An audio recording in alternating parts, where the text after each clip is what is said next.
present the Stories of Sherlock Holmes.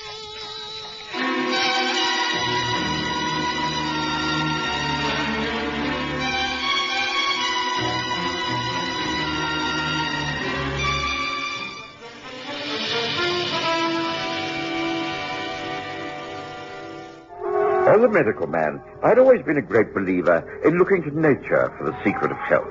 A balanced diet with everything in moderation, gentle and regular exercise, and plenty of sound sleep. But of course, we all tend to become self-indulgent from time to time. When that happens, I resort to more drastic means. Holmes and I sweated it out in the steam room for a good 20 minutes to half an hour. Had enough, Watson? Yes, I think so. This is going to lose me pounds in weight. Well, it'll all go back on again quite soon. It's purely water weight. Come on, then. Let's have a shower in the next room and then a good massage. I don't want to spend all day in here. Right. Oh, where's my towel? Right. Come on.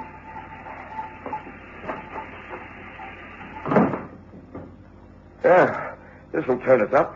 Feel like new men after this. It's interesting to contrast the effects of heat and cold upon the human body. I suppose this would be quite the wrong thing for a man who was ill to do. Yes, well, it depends upon the illness. His heart was weak. Yes, I suppose so. Well, here goes. 2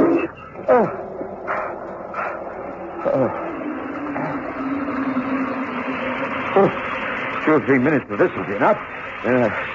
Rub down with a rough towel and 20 minutes of heavy massage. I think you have a streak of masochism in your nature, Watson, but... Well, I'll take your word for it. Yes, that's better. Feel fitter already. Oh, gracious, Holmes. What's that? Young lout like you. How dare you call me a lout? Vera is of age. You're bigger, only bigger. Don't be quiet. Get out of here. Stay out. I shall do nothing of the kind. I have as much right to use these bars as you have.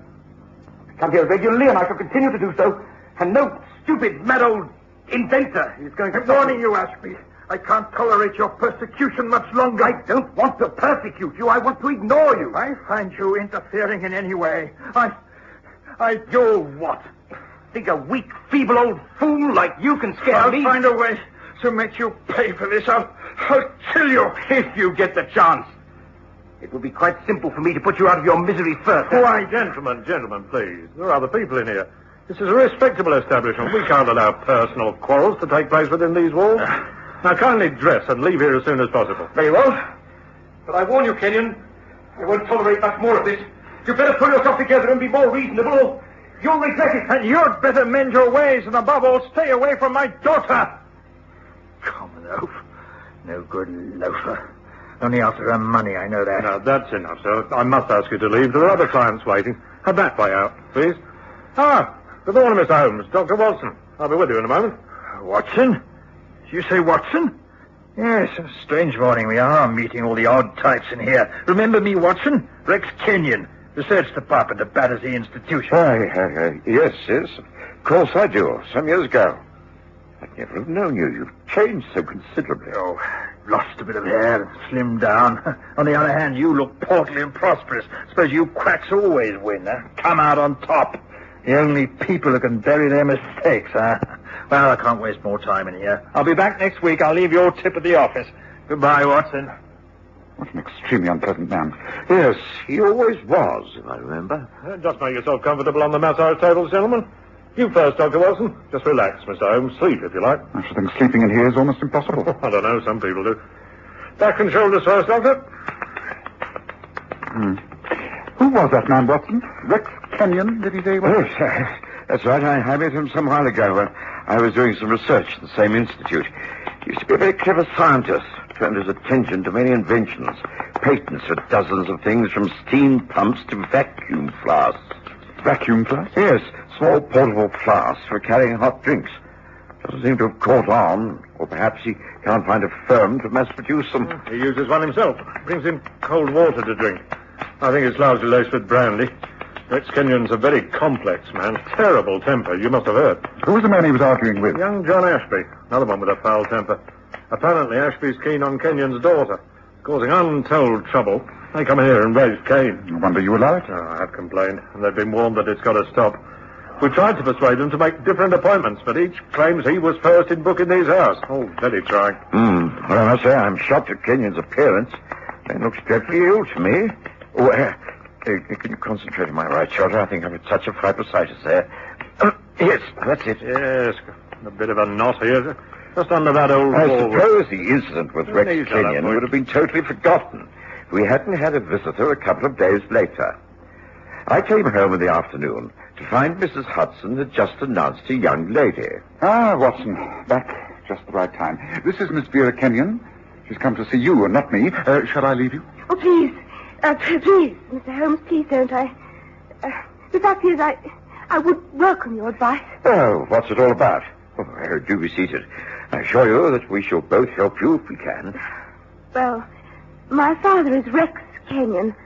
I believe you were acquainted with him some time ago, as you met at the Raynor Steam Bars the other day. Yes, that's right. Well, I must say I'm surprised that he mentioned the fact to you. Well, it just came up when you were talking of ways of keeping healthy. And that is really why I've come to you, Dr. Watson. I'm quite convinced my father is very, very ill. He's a brilliant man, as you must know. He's been deteriorating in health quite rapidly.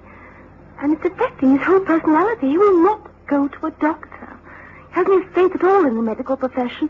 And I'm worried to death about him. Yes, well, how do you think I can help? Well, you are the only doctor he even knows. Can you not call at our house, quite socially, and persuade him to let you examine him, advise him? If I thought it would succeed, I'd agree immediately. But it's quite clear that your father would not allow me to even talk about his health. You'd never consent to taking my advice. And it only caused an ugly scene. I imagine you find it difficult enough as it is. Becoming intolerable. I have no life of my own. Recently, I became engaged to a young man, John Ashby.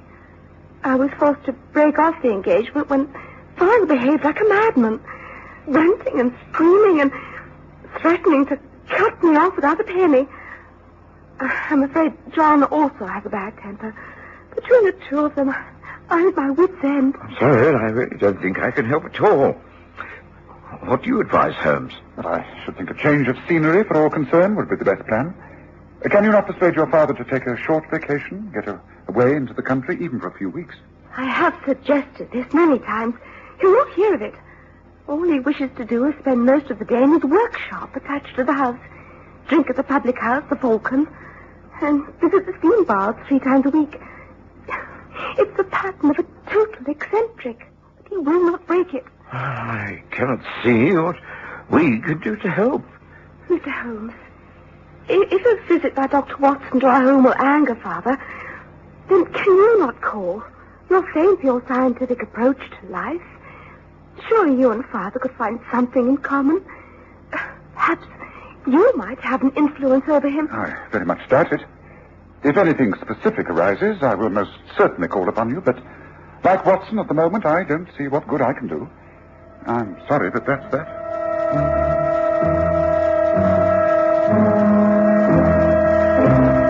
It must have been over a week later that I came down to breakfast to find Holmes eagerly reading the Morning Standard, which was propped against the toast rack. Ah, Watson, come sit down. Pour yourself some coffee. Eggs and bacon on the sideboard. Help yourself and listen to this. Inventor found killed in Turkish bath. Mr. Rex Kenyon, well-known inventor of patent domestic appliances, was found stabbed to death in the Raynor Road Turkish bath and gymnasium late yesterday afternoon. He was heard to be quarrelling violently with another client in the steam bath earlier. The body was found by Mr. Paul Simmons, a masseur. Scotland Yard are investigating. The young man has been held for questioning. Yeah. Sounds as though Vera Kenyon's young man's in trouble. Almost a duplication of the situation we witnessed when last there. Those two threatening to kill each other. Oh, we heard them say so. Yes, now it's happened. Well, I said I would help Miss Kenyon if the need arose, and as it's clearly a case of murder... Ah, that may well be the lady herself. Would you answer the door? When I opened the front door, I was surprised to see not Miss Vera Kenyon, but Inspector Lestrade of Scotland Yard. Of course, I invited him up straight away. It seemed he had called about the matter we'd been discussing.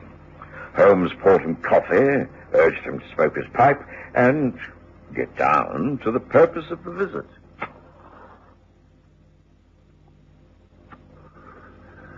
Oh, well, now, I see from the newspaper lying amongst the breakfast things that you've read of the death of Rex Kenyon in those Turkish bars. I believe you knew him. Well, Watson knew him slightly. I only saw him once in those very steam bars. Oh, we were actually expecting his daughter when you rang the bell. She came here to ask me if I could help her with her father. He was a very hot-tempered, eccentric man who led her a terrible dance. We witnessed a very ugly scene when we saw him on the occasion that Holmes has mentioned. He quarrelled violently with the young man, John Ashby. I take it that they quarrelled yet again, and that Ashby is the young man you're holding for questioning. We have done that. We were forced to release him. You're well informed. Oh, not nearly as much as I should like to be. Please, tell us more. Well, you're right. Kenyon and Ashby frequented those Turkish baths. They were continually meeting and always fighting. It seemed that yesterday afternoon at about 4 o'clock, they both arrived at the baths. They undressed in the changing room and they entered the steam room. Rex Kenyon carried his refreshment flask as usual. They entered at different times and couldn't have been pleased to see each other. They were the only two people in this, the hottest room. It was only a matter of minutes before the masseurs waiting in the outer room heard them quarrelling. You're a dirty hound. Now, one shut up. Go to the devil. Stop hounding me, following me about. Follow you? Oh, I'd be only too pleased if I never saw you again, you old goat. You're a sneaky young blackguard. You'd like to see me dead, wouldn't you? Yes, I would. Then you'd try and get at my daughter's inheritance, you swine. Shut up, you old fool, or I'll make you... The argument continued for a few more minutes. Then John Ashby came out of the hot room and walked across to the headmaster, Atterbury. Oh, yes, we know Atterbury. Good man at his job. And I think a sound witness. He told me in great detail all that happened next. Mr. Ashby came straight out of the hot room and into our parlour. I saw him. He was naked, except for a towel round him. This he discarded when he lay face down on one of our benches and demanded a cold sponge treatment. I got to work on him straight away, hoping that the cold water would cool his temper, too. He's a powerful young man. I could tell he was still very angry. Some 10 minutes passed. No one came in or out of the bath during that time, I can swear to that. Then another client, stripped for the hot room, came through from the changing room and entered it. Well, seconds later, there was this dreadful scream. We all rushed forward. Rex Kenyon was lying on his back on a bench with blood still flowing from a wound over his heart. He was dead. Well, I closed the place up and sent for the police. Nothing was touched, no one allowed to dress or move until they arrived. And that's the whole story. And no weapon was found, either in the heat room, the showers, or your massage parlour. The local police made a thorough search. It's easy in a Turkish bath. The rooms are empty, save for benches and towels. There's simply no place where a weapon like a dagger or knife could be concealed. No windows to throw things out of, everything quite sealed in. Frankly, Inspector, I don't know what to make of it, but everything I've told you is the absolute truth. So that is the position. Well, it's baffling, Holmes. There is simply no murder weapon. Yet you suspect young Ashby. Will you arrest him? Oh, we should. Clearly he is the murderer. He threatened to kill Kenyon many times in front of witnesses. He was the only other one in that hot room. Kenyon and he were quarrelling. No one else could have done it. It has to be Ashby. Yet he came out after the quarrel, clad only in a towel, and instead of going back into the changing rooms, where he could have got rid of the murder weapon concealed under the towel, he stayed for a naked sponge down. Was there any blood on Ashby's towel? No, it was spotlessly clean, pure white. You see, it doesn't make sense. We know this young man is the murderer, and yet we simply can't prove it. It sounded just the sort of intricate puzzle that you so enjoy. That's why I came round here. What do you think, Holmes? Are you interested in working on the case? Well, as I promised to help Vera Kenyon, I'm more or less committed, am I not? Yes, I will give the matter my immediate attention. The first thing, of course, is a visit to the baths and an interview with the masseur, Atterbury. Yes. Like to come along, Watson?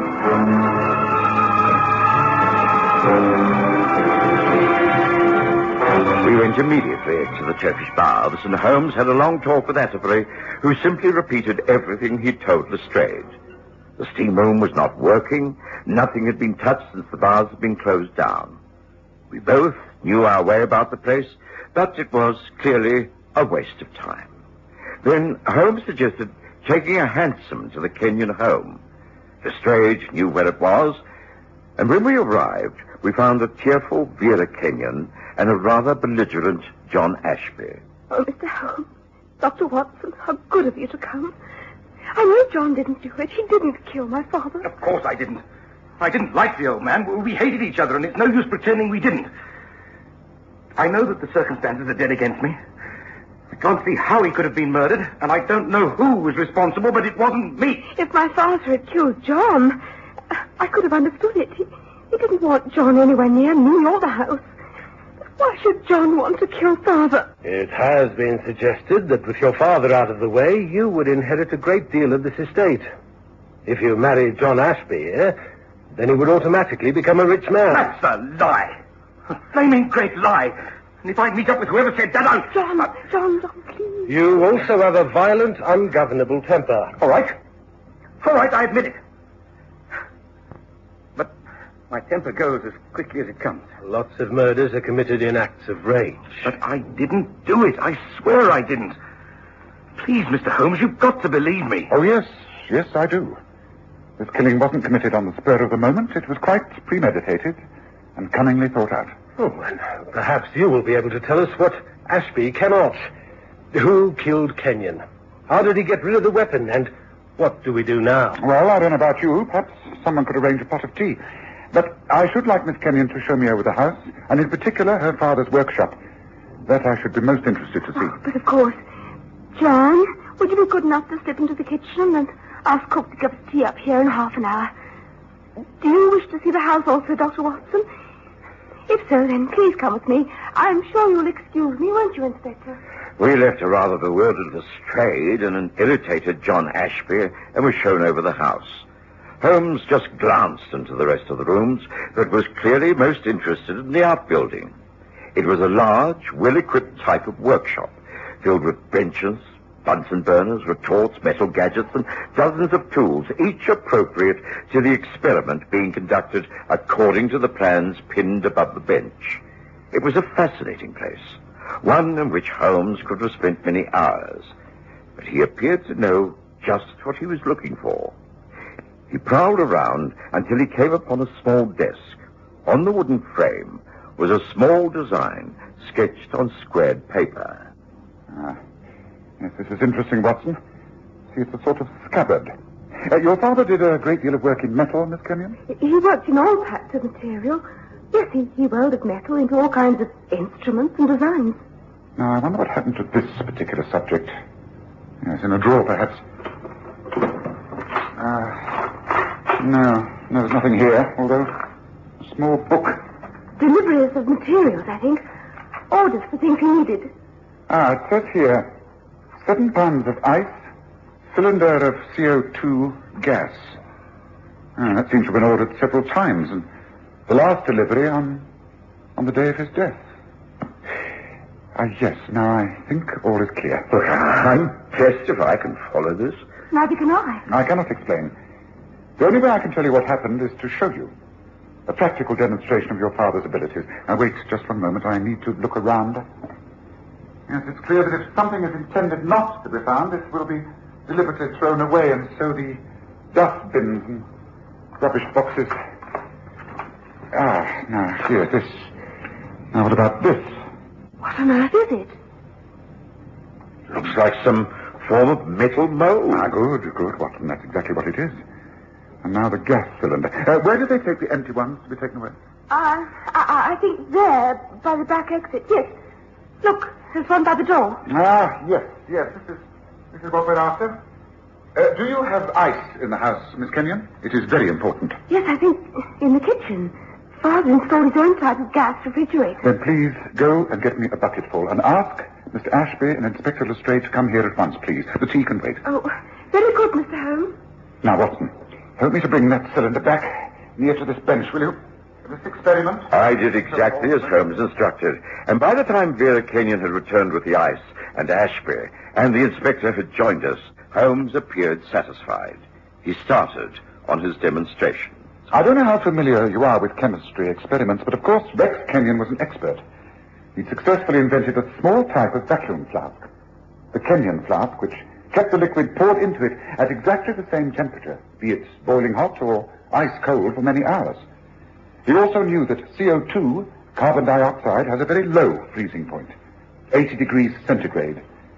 And as it comes out of the cylinder and mixes with the air, it turns into very fine crystals. Now watch. Now observe, this is a metal mold. It looks like a small scabbard in which one places a vicious dagger. Now, this ice-cold material is forced into the mold, directed like this, and forced with ice to be compacted in. Now, notice that if I touch it, I shall virtually burn myself. So the reaction of the skin will be like that of a fierce flame. So, I use a block of ice which I can touch. Now, if that is left to assume the shape of the mold, and when solidified, taken out, what do we have? A perfect ice dagger. That is the weapon with which Rex Kenyon killed himself. It was not murder.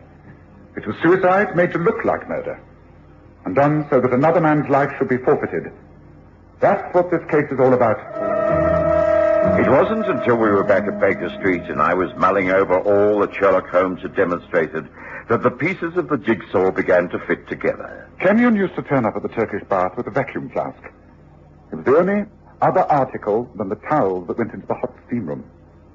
I've often said, Watson, that when all the other possibles have been ruled out, what is left must be the answer. In this case, the only object that could be used as a weapon was the flask. Now, obviously, one could not stab a man to death with that, but with something concealed in the flask? Yes. When Kenyon was found dead with his chest wound still bleeding, the flask was on the floor. It was quite empty. So the contents of the flask. The ice dagger with which he delivered the fatal blow sank into his flesh. He collapsed, and within minutes, the intense heat of the room melted the ice.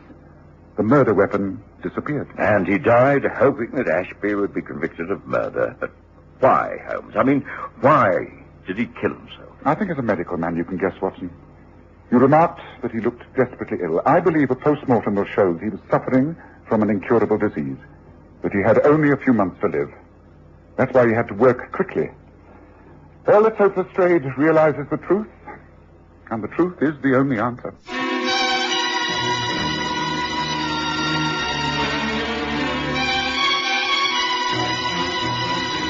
Listen again next Sunday to The Stories of Sherlock Holmes, with Graham Armitage as Holmes and Kerry Jordan as Dr. Watson.